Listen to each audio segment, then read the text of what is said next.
नमस्कार, स्वागत है आपका। मैं Rudra Pratap Chaudhary, student of India top university Banaras Hindu university.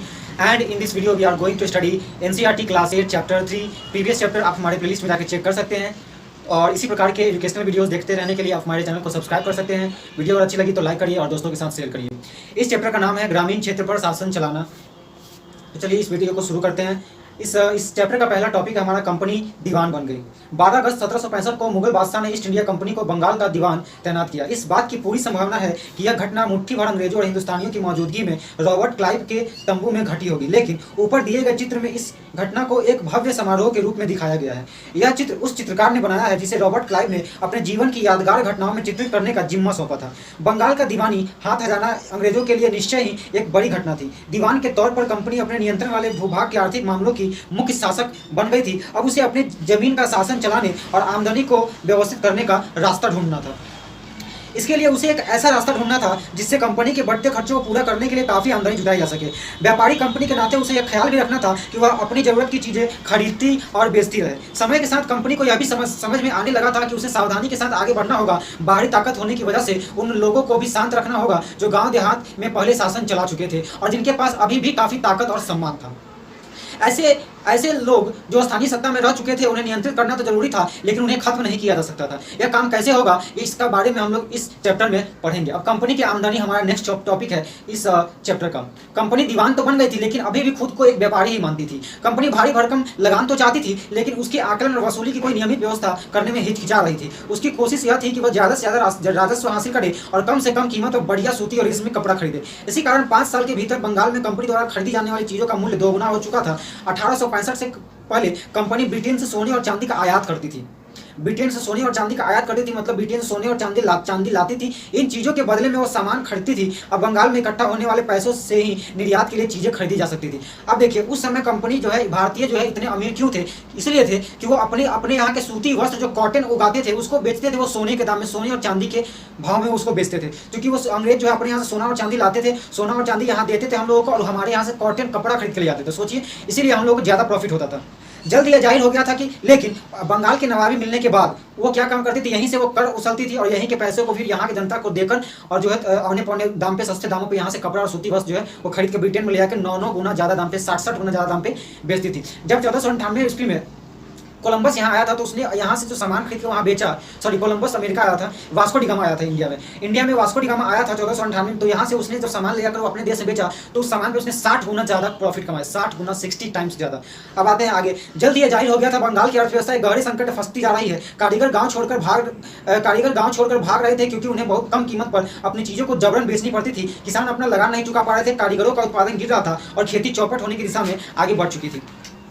1770 में पड़े अकाल ने बंगाल में 1 करोड़ से अधिक लोगों की मौत की नींद सुला दिया। 1770 में बंगाल में भीषण अकाल पड़ा था। याद रखिए 1770 में एक क्वेश्चन बहुत बार एग्जाम्स में पूछा जाता है। इस अकाल में लगभग 1/3 आबादी समाप्त हो गई थी 1770 में। बंगाल में जो अकाल पड़ी थी उसमें खेतों में सुधार की जरूरत थी। अगर अर्थव्यवस्था संकट में थी तो क्या कंपनी अपनी राजस्व आय के बारे में आश्वस्त रह सकती थी? कंपनी के ज्यादातर अफसरों को यह लगने लगा था कि जमीन में निवेश करना और खेती में सुधार लाना जरूरी है। यह काम किस तरह किया जा सकता था? यह सवाल पर 2 दशक तक बहस चली। आखिरकार कंपनी ने 1793 में अस्थायी बंदोबस्त लागू किया। इस बंदोबस्त की शर्तों के हिसाब से राजाओं और तालुकदारों को जमींदार के रूप में मान्यता दी गई। उन्हें किसानों से लगान वसूलने और कंपनी को राजस्व चुकाने का जिम्मा सौंप दिया गया। उनकी ओर से चुकाई जाने वाली राशि अस्थायी रूप से तय कर दी गई। इसका मतलब यह था कि भविष्य में कभी भी इसमें इजाफा नहीं किया जा सकता था। अंग्रेजों को लगता था कि इससे नियमित रूप से राजस्व मिलता रहेगा और जमींदारों को जमीन में सुधार के लिए खर्च करने का प्रोत्साहन मिलेगा। अब उन्हें लगता था कि क्योंकि राज्य की ओर से राजस्व की मांग बढ़ने वाली नहीं थी, इसलिए जमींदार बढ़ते उत्पादन के फायदे में रहेंगे।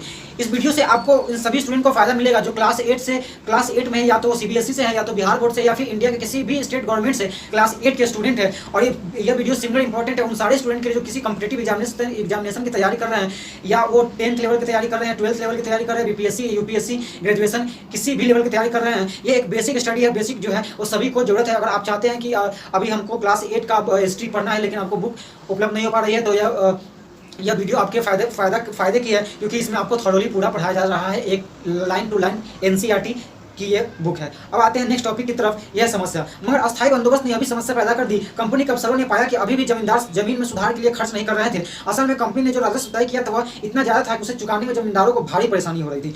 तो जमींदार राजस्व चुकाने में विफल हो जाता था, उसकी जमींदारी छीन ली जाती थी। बहुत सारी जमींदारों को कंपनी बकायदा नीलाम कर चुकी थी। 19वीं सदी के पहले दशक तक हालत बदल चुके थे। 19वीं सदी के पहले दशक तक मतलब 1810 के आसपास बाजार में कीमतें बढ़ी और धीरे धीरे खेती का विस्तार होने लगा।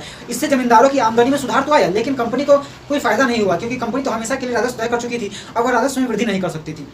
लेकिन जमींदारों को अभी भी जमीन बढ़ोतरी में कोई दिलचस्पी नहीं थी। इनमें से कुछ तो बंदोबस्त के शुरुआती सालों में अपनी जमीन गंवा चुके थे। जो बचे रहे थे अब उन्हें भी बिना परेशानी और निवेश के खतरा उठाए आमदनी की उम्मीद दिखाई दे रही थी। जब तक जमींदार किसानों को जमीन देकर उनसे लगान वसूल करते थे, उन्हें जमीन में सुधार की परवाह नहीं थी।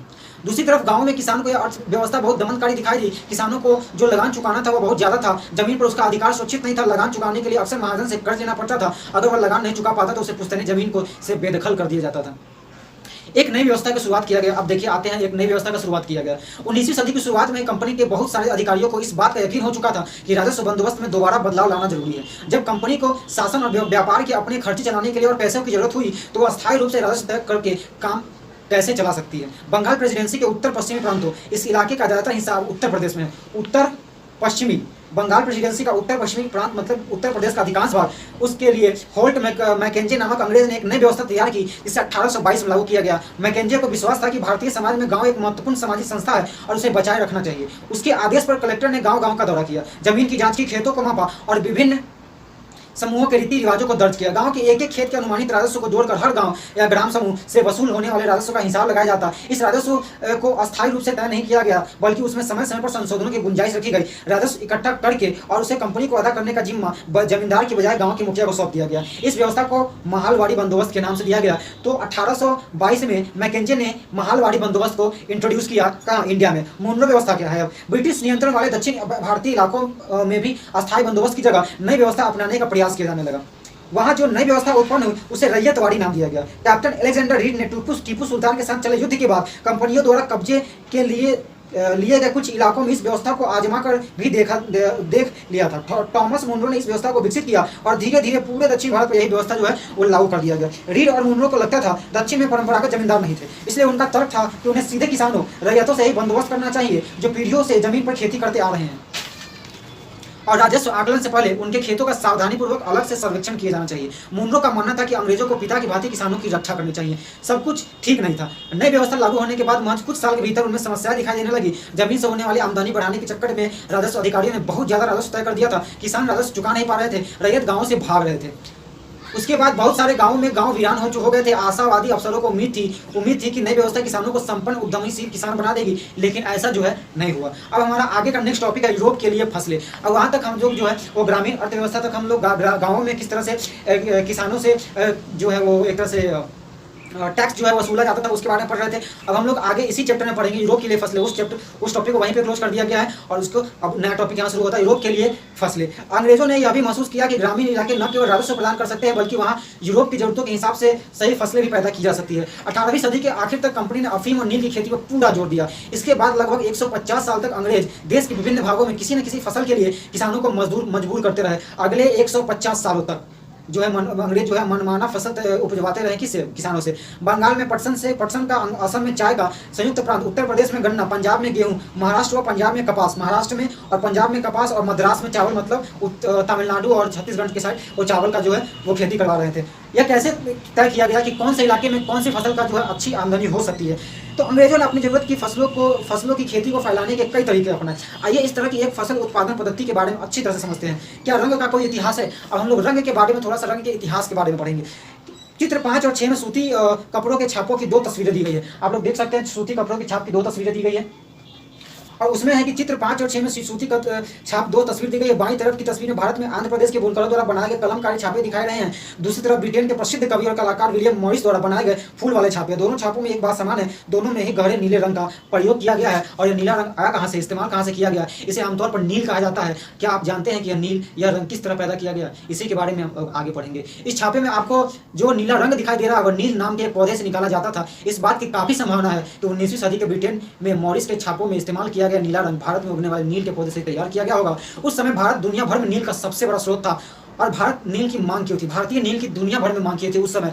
तो नील पौधा मुख्य रूप से उष्णकटिबंधीय इलाकों में उगता है। 13वीं सदी तक इटली, फ्रांस और ब्रिटेन के कपड़ा उत्पादक कपड़ों की रंगाई के लिए भारतीय नील का इस्तेमाल कर रहे थे। उस समय भारतीय नील की बहुत थोड़ी मात्रा यूरोपीय बाजार में पहुंचती थी, उसकी कीमत भी बहुत ऊंची रहती थी, इसलिए यूरोपीय कपड़ा उत्पादक को बैगनी और नीले रंग के लिए ओड नामक एक पौधे पर निर्भर रहना पड़ता था। वोड नामक पौधा, वो ओड पौधा शीतोष्ण क्षेत्र में उगता था, इसलिए यूरोप में आसानी से मिल जाता था। उत्तरी इटली, दक्षिणी फ्रांस व जर्मनी और ब्रिटेन के कई हिस्सों में यह पौधा उगता था। नील के साथ प्रतिस्पर्धा से परेशान यूरोप के वोड उत्पादकों ने अपनी सरकार पर दबाव डाला कि वो नील के आयात पर पाबंदी लगा दे, मगर कपड़ों को रंगने वाले तो नील को ही पसंद करते थे। नील से बहुत चमकदार नीला रंग मिलता था, जबकि वोट से मिलने वाला रंग हल्का और बेजान और फीका था। 17वीं सदी तक आते आते यूरोपीय कपड़ा उत्पादकों ने नील के आयात पर लगी पाबंदी में ढील देने के लिए अपनी सरकारों को राजी कर लिया। कैरेबियाई द्वीप समूह स्थित सेंट डोमिंगो में फ्रांसीसी, ब्राजील में पुर्तगाली, जमैका में ब्रिटिश और वेनेजुएला में स्पेनिश लोग नील की खेती करने लगे। उत्तरी अमेरिका के भी बहुत सारे भागों में नील के बागान सामने आ गए। उत्तरी अमेरिका में 18वीं शताब्दी के आखिर तक मतलब 1790 के आसपास भारतीय नील की मांग बहुत बढ़ गई थी। ब्रिटेन में औद्योगिकरण का दौर शुरू हो गया था। 18वीं शताब्दी की शुरुआत में उसने कपास उत्पादन में भारी इजाफा हुआ। कपड़ों की रंगाई और मांग जो है वो तेजी से बढ़ने लगी। जब नील की मांग बढ़ी, उस दौरान वेस्ट इंडीज और अमेरिका से मिलने वाली आपूर्ति अनेक कारणों से बंद हो गई। 1783 में 1789 के बीच दुनिया का नील उत्पादन आधा रह गया। ब्रिटेन के अंग्रेज अब नील की आपूर्ति के लिए बेचैनी से किसी और स्रोत की तलाश जो है वो कर रहे थे। कहा कि उत्पादक ब्रिटेन के अंग्रेज जो कपड़ा रंगते थे, यह नील कहाँ से मिल सकता था। भारत में ब्रिटेन की बढ़ती दिलचस्पी। यूरोप में नील की मांग को देखते हुए ईस्ट इंडिया कंपनी ने भारत में नील की खेती कराने के जो है तरीके जो है वो ढूंढने लगी थी। उसके बाद भारत में नील की खेती का जो है वो इंट्रोड्यूस हुआ। 18वीं शताब्दी के आखिरी दशक से ही बंगाल में नील की खेती तेजी से फैलने लगी। बंगाल में पैदा होने वाला नील दुनिया के बाजारों में छा रहा था। 1788 में ब्रिटेन द्वारा आयात किए गए नील में भारतीय नील का हिस्सा केवल लगभग 30% था। 1890 में ब्रिटेन द्वारा आयात किए गए नील में भारतीय नील का हिस्सा 95% तक हो चुका था। इससे आप समझ सकते थे कि दुनिया भर में नील की बंगाल का जो नील है वो धूम मचा रहा था। मतलब आप समझ सकते हैं कि 1788 में ब्रिटेन द्वारा आयात किए गए नील, मतलब ब्रिटेन जो है पूरी दुनिया से जो भी नील जो है लाया था अपने देश में, उसमें भारतीय नील का हिस्सा मात्र 30%। 1788 में जो 1810 में जो 95% हो चुका था, मतलब मात्र 22 सालों में यह 30% से 3 गुना से भी ज़्यादा बढ़ चुका था। जैसे जैसे नील का व्यापार फैला, कंपनी के अफसर और व्यापारी के नील के उत्पादन में पैसा लगाने लगे। समय बीतने के साथ कंपनी के बहुत सारे अधिकारियों ने नील के अपने कारोबार पर ध्यान देने के लिए अपनी कंपनियां छोड़ दी। भारी मुनाफे की उम्मीद में स्कॉटलैंड और इंग्लैंड के बहुत सारे लोग भारत आए और उन्होंने नील के बागान लगा दिए। जिनके पास नील की पैदावार के लिए पैसा नहीं था, उन्हें कंपनी और अन्य बैंक कर्जा देने को तैयार हो गए, क्योंकि उस समय नील की खेती जो है धूम मचा रही थी और वे बम्पर मुनाफे की गारंटी बन गई थी। नील की खेती कैसे होती थी? अब नील की खेती के 2 तरीके थे। पहला तरीका था निज और दूसरा तरीका था रैयती। निज खेती की व्यवस्था में बागान मालिक खुद अपनी जमीन में नील का उत्पादन करते थे, या तो वह जमीन खरीद लेते थे या दूसरे जमींदारों से जो है वो भाड़े पर जमीन ले लेते थे और मजदूरों से उस नील की खेती करवाते थे। नीच खेती में समस्याएं क्या थी? बागान मालिकों को नीच खेती का क्षेत्रफल फैलाने में मुश्किल आ रही थी। नील की खेती केवल उपजाऊ जमीन पर ही की जा सकती थी। ऐसी जमीन पर आबादी पहले बहुत ज़्यादा थी। यहाँ वहाँ छोटे मोटे खेत ही उनके हाथ लग पाते थे। नील की खेती करने के लिए उन्हें बहुत बड़े बड़े भूखंड की जरूरत थी। इस तरह की जमीन उन्हें कहाँ मिल सकती थी? उन्होंने नील की फैक्ट्री के इर्द गिर्द पट्टे पर जमीन लेने के प्रयास किए। वहाँ के किसानों को हटा दिया और टकराव और तनाव की स्थिति जो है इससे पैदा हो जाती थी। इन मजदूरों का इंतजाम करना भी आसान नहीं था। बड़े बागान के लिए बहुत सारे मजदूरों की आवश्यकता होती थी।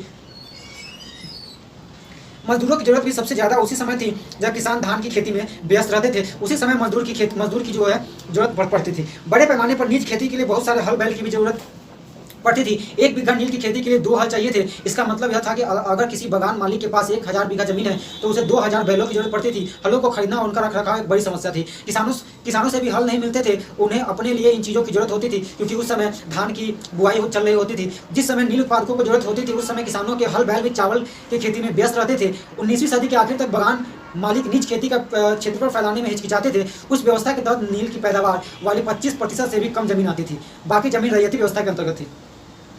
रैयती की जमीन पर नील की खेती। रैयती व्यवस्था के तहत बागान मालिक रैयतों के साथ एक अनुबंध सट्टा करते थे। अब रैयती व्यवस्था के तहत बागान मालिक रैयतों के साथ एक अनुबंध करते थे, कॉन्ट्रैक्ट करते थे, सट्टा करते थे। कई बार वे गांव के मुखियाओं को भी रैयत की तरफ से समझौता करने के लिए बाध्य कर देते थे। जो अनुबंध पर दस्तखत कर देते थे उन्हें नील उगाने के लिए कम ब्याज पर दर पर बागान मालिकों से नगद कर्जा मिल जाता था। कर्जा लेने वाले रैयत को अपनी कम से कम 25% जमीन पर नील की खेती करनी होती थी। बागान मालिक बीज और उपकरण मुहैया कराते थे, जबकि मिट्टी को तैयार करके बीज बोने, फसल की देखभाल का जिम्मा काश्तकारों के ऊपर रहता था। जब कटाई के बाद फसल बागान मालिक को सौंप दी जाती थी तो रैयत को नया कर्जा मिल जाता था और वही चक्र जो है वो दोबारा शुरू हो जाता था।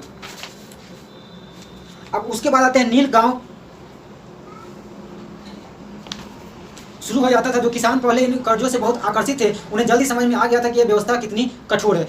उन्हें नील की जो कीमत मिलती थी वो बहुत कम थी और कर्जों का सिलसिला कभी खत्म नहीं होता था। समस्याएं और भी थी। बगान मालिक चाहते थे किसान अपने सबसे बढ़िया खेतों में नील की खेती करे, लेकिन नील के साथ परेशानी यह थी कि उसकी जड़ें बहुत गहरी होती थी, मिट्टी की सारी ताकत खींच लेती थी। नील की कटाई के बाद वहाँ धान की खेती नहीं की जा सकती थी। नील विद्रोह और उसके बाद अब आते हैं नील का विद्रोह। अब अंग्रेजों ने बेतहाशा पैसा कमाने के लिए, प्रॉफिट के लिए जो है वो नील की खेती करवाने लगे थे, जबरन नील की खेती करवाने लगे थे। इससे क्या होता था कि इस नील की खेती से क्या होता था कि जमीनों की जो है वो उपजाऊपन खत्म हो जाता था, क्योंकि इसकी जड़ें बहुत लंबी होती थी, जमीन की अंदर से उपजाऊपन खींच लेती थी और उसके बाद वो जमीन जो है चावल की खेती के लिए अनुपजाऊ होती थी, वो काम के नहीं रहती थी। और उस समय क्या था कि नील की खेती जो है जिससे करवाते थे उसको जो है वो किसान जो है वो कर्ज में जो है लीन होते जा रहे थे। अब आते हैं नील विद्रोह। उसके बाद ये हमारा नेक्स्ट टॉपिक है। मार्च 1859 में बंगाल के हजारों रैयतों ने नील की खेती करने से इनकार कर दिया। जैसे जैसे विद्रोह फैला, रैयतों ने बगान मालिकों को लगान चुकाने से भी इनकार कर दिया। वे तलवार, भाले और तीर कमान लेकर नील की फैक्ट्री पर हमला करने लगे। औरतें अपने बर्तन लेकर लड़ाई में कूद पड़ी। बगान मालिकों के लिए काम करने वालों का सामाजिक बहिष्कार कर दिया गया। बगान मालिकों की तरफ से लगान वसूली के लिए आने वाले गुमास्ता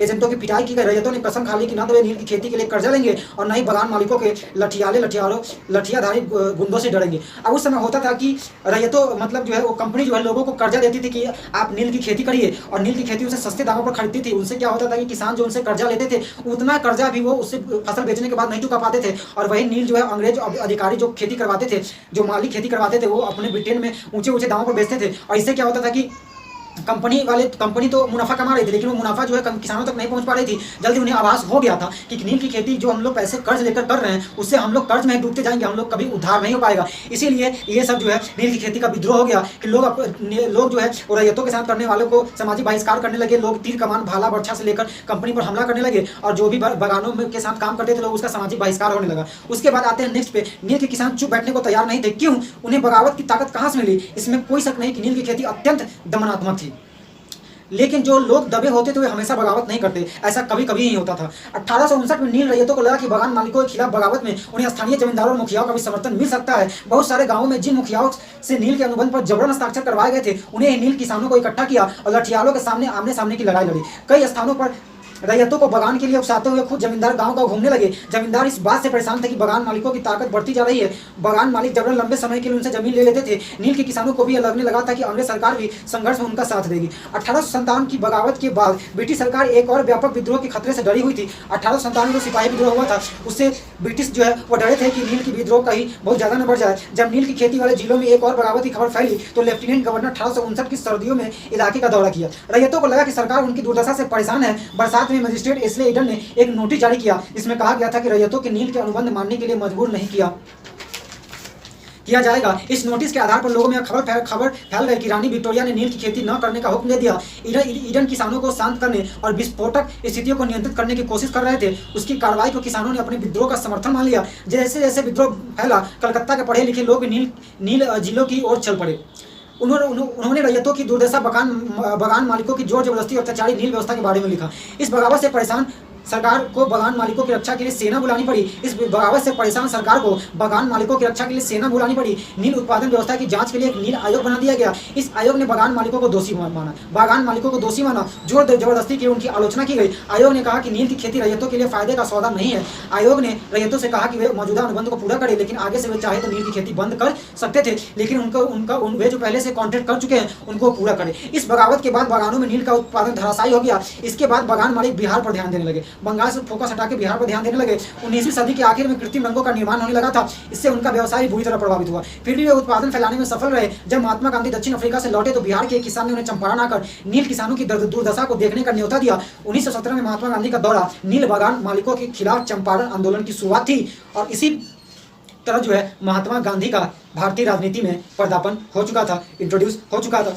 इस समय एक पत्र जो है वो नील आयोग में रिपोर्ट में दर्शाया गया था, भीख मांग लूंगा परंतु नील नहीं उगाऊंगा। चांदपुर थाना हरदी के एक नील काश्तकार हाजी मुल्ला ने मंगलवार 5 जून 1860 को नील आयोग के सदस्यों से बात की। हाजी मुल्ला ने कुछ सवाल के जवाब इस प्रकार दिए। WS सीटनकार नील आयोग के अध्यक्ष ने पूछा, क्या अब तुम नील की खेती करने के लिए तैयार हो? अगर नहीं तो किस तरह की शर्तों पर खेती करना चाहोगे? हाजी मुल्ला ने जवाब दिया, मैं नील उगाने को तैयार नहीं हूँ। मुझे नहीं पता कि कोई भी नई शर्त मुझे संतुष्ट कर सकती है। श्री शाले प्रकार का कुछ है, क्या तुम 1 रुपया प्रति बंडल की कीमत पर भी खेती नहीं करना चाहोगे? हाजी मुल्ला, नहीं, मैं नहीं करूँगा। नील उगाने की बजाय मैं कहीं और चला जाऊँगा, भीख मांग लूँगा, परंतु मैं नील नहीं उगाऊँगा। उसके बाद है हमारा चैप्टर जो है यहीं पे समाप्त हुआ। वेस्ट इंडीज में नील का उत्पादन है, ये अन्यत्र इसको पढ़ने से कोई फायदा नहीं है, एग्जाम में इससे कोई रिलेटेड क्वेश्चन नहीं आएगा। इस प्रकार हम इस चैप्टर में देखते हैं कि इस चैप्टर में हमें भारतीय गाँव की जो कृषि व्यवस्था थी उसके बारे में बताया गया। ब्रिटिश कालीन में 1785 के बाद से लेकर 19वीं शताब्दी के स्टार्टिंग तक, जिस समय तक कृत्रिम रंग नहीं बनना शुरू हो गया था, उस समय भारत में कृषि व्यवस्था किस प्रकार थी और अंग्रेज जो है भारतीय से कृषि